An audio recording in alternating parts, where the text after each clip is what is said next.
about desires and the scope of life. We must also reflect that of the desires, some are natural, others are groundless, and that of the natural, some are necessary as well as natural, and some are natural only. And of the necessary desires, some are necessary if we are to be happy, some if the body is to rid of uneasiness, some if we are even to live.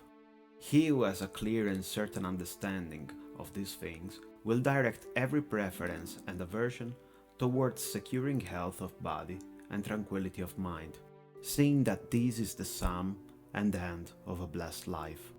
For the end of all our action is to be free from pain and fear, and when once we have attained all of these, the tempest of the soul is laid, seeing that the living creature has no need to go in search of something that is lacking, nor to look for anything else by which the good of the soul and of the body will be fulfilled.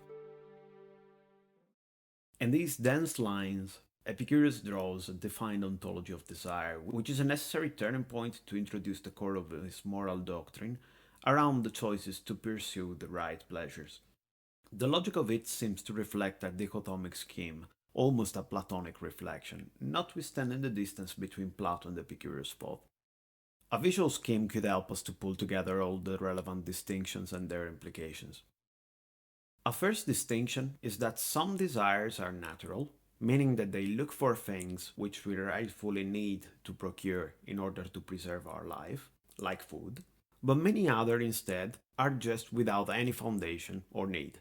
Desires of something that we really do not need, nor it is in any way helpful for us. The implicit here is that groundless desires should of course be discarded from the outset. The natural ones, which have a certain legitimation, are nonetheless split in two subcategories. In fact, some of the natural desires are necessary too, meaning something that we cannot really do without, like water. But another part instead, even if natural and understandable, they are somehow not necessary, and it means that even if not satisfied, it is still possible somehow to live without these. For example, the access to a garden would be something natural to desire but not strictly necessary to live.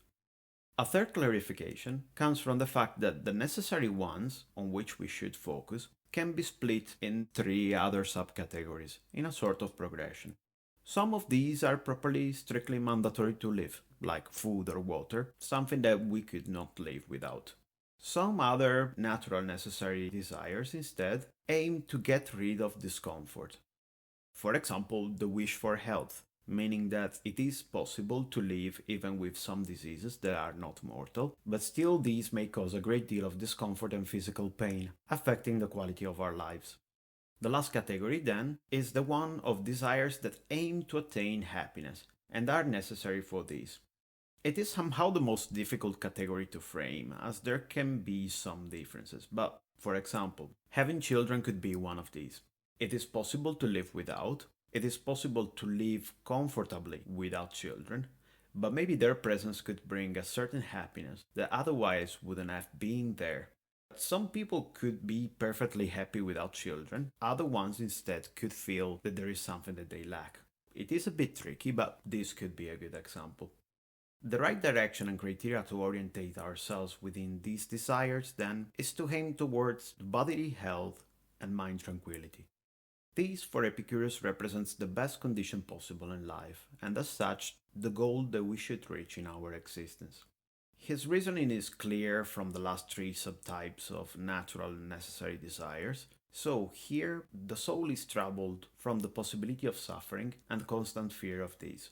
If we can ensure to satisfy all the life-enabling conditions and to get rid of the real sources of unease for life and mind, then our souls and body may have no reasons to fear, and they can focus on those things that are added value in the pursuit of happiness, with awareness they do not lack anything basilar for living.